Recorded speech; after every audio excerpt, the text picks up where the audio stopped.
Una de las características de España es lo mal avenida que está consigo misma. Y esto viene desde los tiempos de Matusalén. Cada vez que hay un problema, pues los catalanes tiran para un lado, y cuando no son los catalanes, pues son los de Cartago Nova, o sea, los de Cartagena, el cantón de Cartagena. Es que, claro, es decir, España es una nación, pues mira, no lo sabe ni Dios. Pero ni Dios, entre otras cosas porque ni Dios sabe qué es una nación, no ya en España, sino en ninguna parte del mundo. ¿Qué es una nación? Pues un conjunto de gente que dice que es una nación, y ya está, y no hay más criterio. Por tanto, ¿qué es lo que está pasando? Pues lo que está pasando es que los catalanes que piensan que son una nación, que son bastantes, igual que los vascos que piensan que son una nación, pues creen que ha llegado el momento, como lo creen aproximadamente 2 o 3 veces cada siglo. Igual yo estoy convencido que todos los españoles de izquierdas, que luego habrá que ver quiénes son de izquierdas o no, les vamos a desear la mejor suerte. ¿Por qué? Porque, hombre, yo no sé si España es una nación o no. Yo soy nacionalista español, lo digo aquí porque sé que va a levantar rochas. Soy nacionalista español, sí. Me gusta España como está, más o menos. Pero estoy convencido de que las naciones que lo componen, la catalana, la vasca, y todo Dios que diga que es nación, tiene que estar voluntariamente. Porque es que no es una nación, un grupo de gente que obliga a otra a aceptarla como su nación, cuando no lo es. Porque, en todo caso, el problema es que sea la nación lo que sea, el concepto no es un concepto, es un sentimiento. Y no hay manera de obligar a la gente a tener sentimientos distintos de los que tiene. Vamos a ver, Europa, a su vez, es un continente en el que los estados aparecen y desaparecen como los caramelos a la puerta de un colegio. Salen repúblicas, se hunden monarquías, es el único continente donde pasa eso. En América no pasa, en África pues tampoco, salvo guerras civiles y tal, en Asia tampoco, eso pasa en Europa. ¿Por qué no va a pasar en España? ¿Pero qué problema hay? ¿Cuál es el problema de que a ver cómo llamamos a lo que queda de España cuando los catalanes se vayan por un lado y los vascos por el otro? Pues España, hombre, que vamos a llamar. Pero vamos a ver cuál es el problema de que los españoles reconozcamos el derecho de las partes que componen esta rica nación a decidir por su cuenta y autodeterminarse. ¿Cuál es el problema?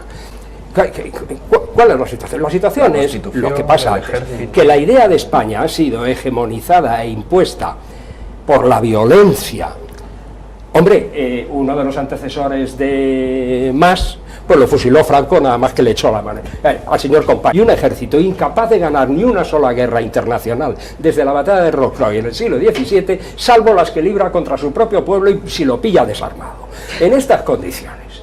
Pero hombre, por el amor del cielo, que salga el señor Rajoy, cuyo sentido del ridículo es menor que un escarabajo, a decir que esta es una gran nación, pues es que realmente es de risa. Y ahora voy a hablar del federalismo, que antes hablaba del nacionalismo, pero en el federalismo. Mira, el diálogo habitual es este: nacionalismo catalán.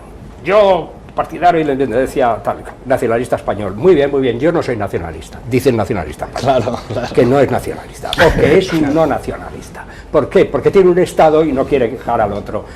Entonces, estos nacionalistas españoles pueden ser a lo bestia, como los gobernantes actuales, o pueden ser de izquierdas, que le buscan fórmulas para tranquilizar su conciencia. Si yo fuera catalán, sería independentista, y si me vinieran a buscar y a decir, oiga, ¿no le vendría a usted bien un federalismo? No me vendría bien. ¿Pasa algo? Reivindico mi derecho a irme a Europa. ¿Y qué pasa, hombre? ¿Pero qué miedo hay?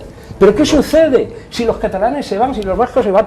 En 1905 los noruegos y los suecos, por si no lo sabéis, se separaron amigablemente. Y hace unos años los checos y los eslovacos se separaron también amigablemente. Es más, los checos estaban deseando que los eslovacos se fueran, y los eslovacos ahora lamentan un poco. Esas cosas pasan. No pasa absolutamente nada. España va a seguir siendo España, con o sin Cataluña, igual que Cataluña, pues ya ven, y todas estas cuestiones son ganas de nos van a dejar a nosotros solos con los españoles. Le preguntaba, ¿para qué quieren ustedes la independencia si no saben gobernarse? Y el otro contestaba, mire, general, es que reclamamos el derecho a gobernarnos mal si nos da la gana. Bueno, pues con eso está terminado el asunto. Los catalanes tienen derecho a decidir lo que quieren ser en el futuro, igual que los vascos, igual que el resto de las naciones españolas.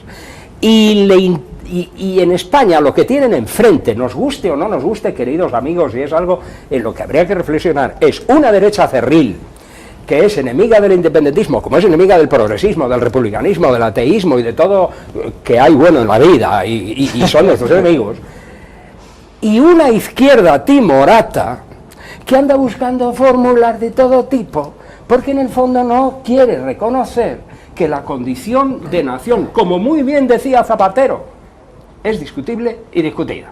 Y por lo tanto, oye, mira, si la historia es que los catalanes se vayan, pues que se vayan y santas y buenas. Y nada de tomar venganza después diciendo, pues les vamos a vetar cuando quieran entrar, eso lo hará usted, yo no. Yo admitiré a Cataluña libre en Europa, en la Europa Unida. Pues claro que sí. Y el federalismo, habéis llegado tarde, amigos, al federalismo, tardísimo, un siglo y pico después.